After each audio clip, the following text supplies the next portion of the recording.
This is the Dollemore Daily, and I'm Jesse Dollemore.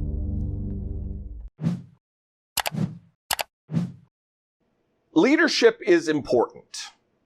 Good leadership is even more important.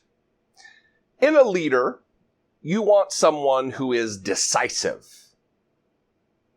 When we go to elect a leader, a political leader, the president or governor, lieutenant governor, someone to represent you in Congress or in the Senate, you want someone who is decisive, who doesn't talk out of both sides of their mouth. This is exactly what's happening all over the country. Republican states all over the country, and also in the highest office of the land, in the White House. Donald Trump wants to be able to please both sides of an issue, so he is indecisive. It's not even that he's indecisive, because he does talk out of both sides of his mouth. He issues federal guidelines about social distancing, urging the states to enact policies, but not actually issuing policy from the White House relative to a stay-at-home order, because then he's able to blame the states for doing the wrong thing. But they do issue guidelines for social distancing. And then he goes against those very guidelines by tweeting out, "Liberate Minnesota, liberate Michigan, liberate Virginia, and save your Second Amendment rights." No one's trying to take away anybody's Second Amendment rights. Which leads to people going out and protesting,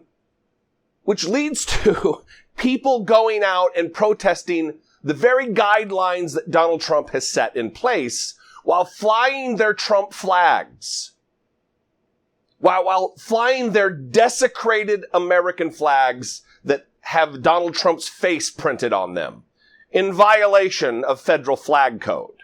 Because these people are patriots. Disgusting. This is happening all while Donald Trump's own administration right now, from documents that are secret documents that were just uncovered by the New York Times, these projections, look at these, that by June 1st,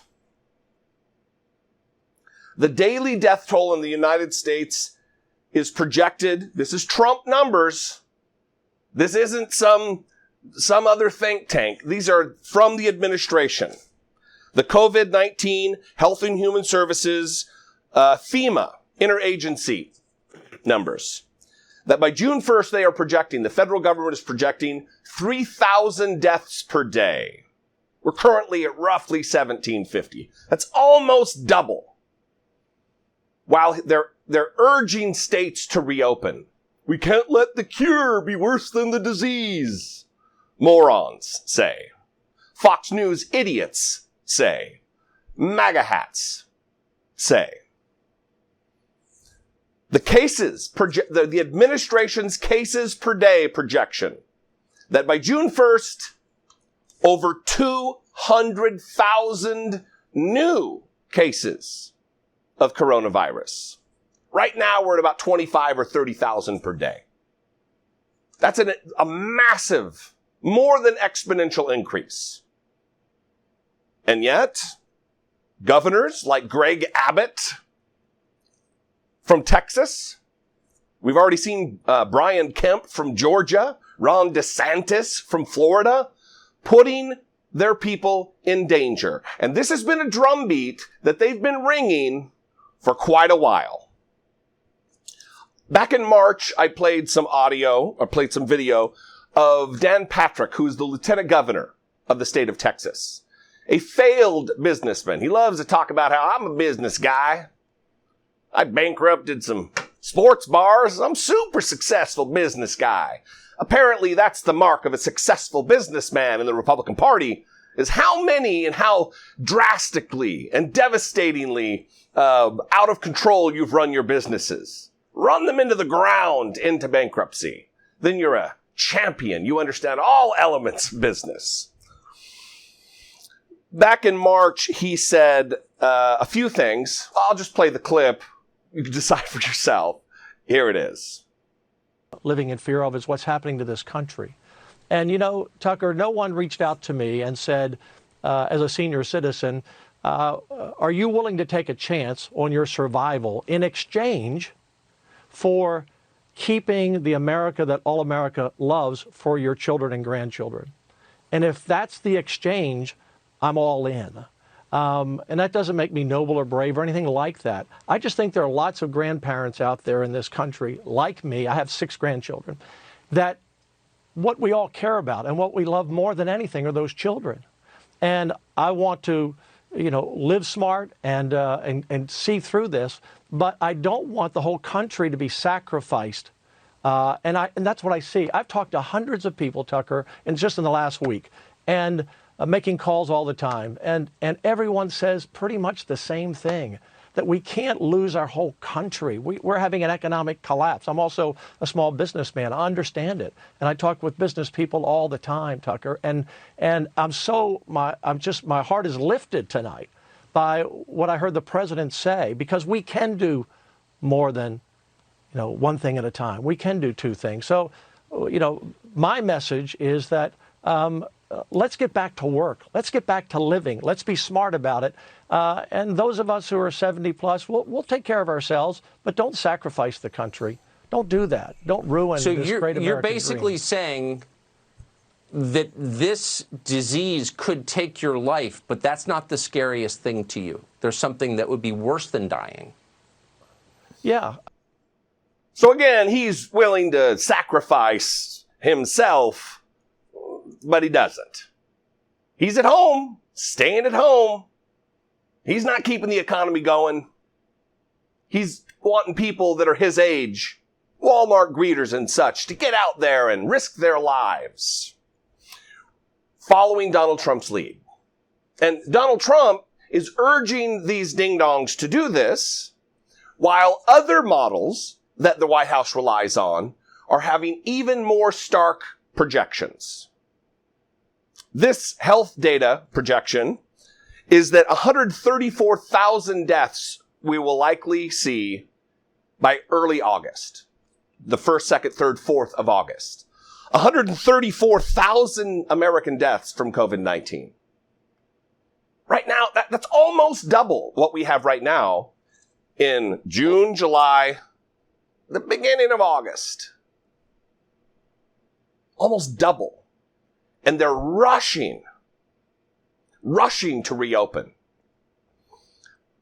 Just 10 days ago or so, the same Dan Patrick went on the same Tucker Carlson show and said something even more egregious about reopening, rushing to reopen. Here it is. You know, they told us, Tucker, to follow the science. Well, what science? I mean, at the end of January, Dr. Fauci, who I have great respect for, said this wasn't a big issue. 3 weeks later, we were going to lose 2 million people. Another few weeks later, it was 100,000 to 200,000. Now it's under 60,000. And we've had the wrong numbers, the wrong science. And I don't blame them, but let's face reality of where we are. In Texas, we have 29 million people. We've lost 495, and every life is valuable. But 500 people out of 29 million, and we're locked down, and we're crushing the average worker. We're crushing small business. We're crushing the markets. We're crushing this country. And what I said when I was with you that night, there are more important things than living. This is all at the behest of Donald Trump. What does it say about someone? Well, first of all, he's doing the same thing Donald Trump is doing, talking out of both sides of his mouth. Every life is important, but nothing good is coming after that but. Every life is important, but. And then what's the other one? There are more important things than living. And what he's talking about, folks, cash, money, revenue, dollars, capitalism. That's what he's talking about. That's what's more important than living, than human life. These people are simpatico with Donald Trump. They are following the lead of Donald Trump. They're watching him tweet, liberate Minnesota, liberate Michigan, liberate Virginia. Watching him dispatch his army of ghoulish, ghoulish MAGA hats to protest those individual state governors. And then they preemptively, or prematurely rather, open their states. And we know that they know that there's going to be a spike in cases. How do I know that they know that? On May 1st, the governor of the state of Texas was on a secret conference call with state legislators where he said the exact same thing. He admitted that the cases would spike. Here's the audio. How do we know reopening businesses won't result in faster spread or more cases of COVID-19?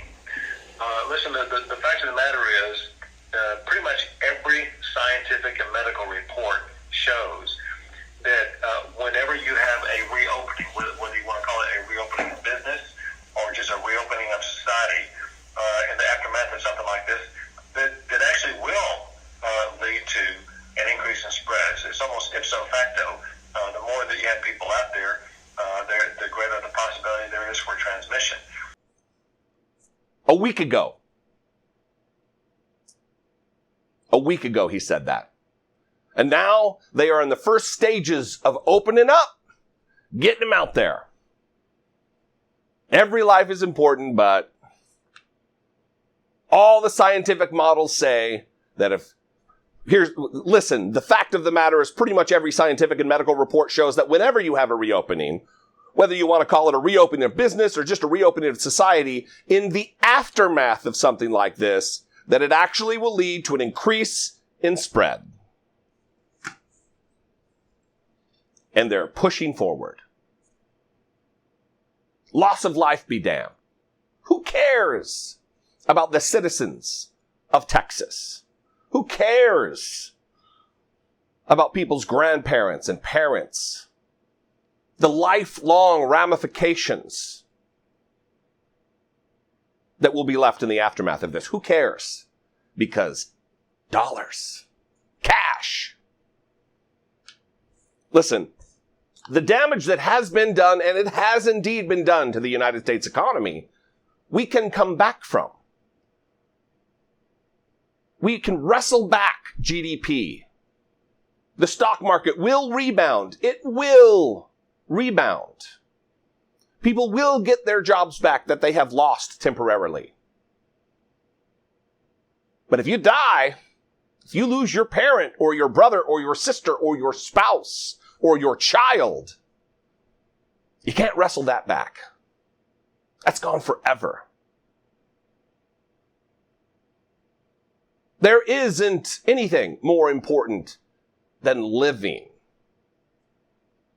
Because that is the ultimate finite resource.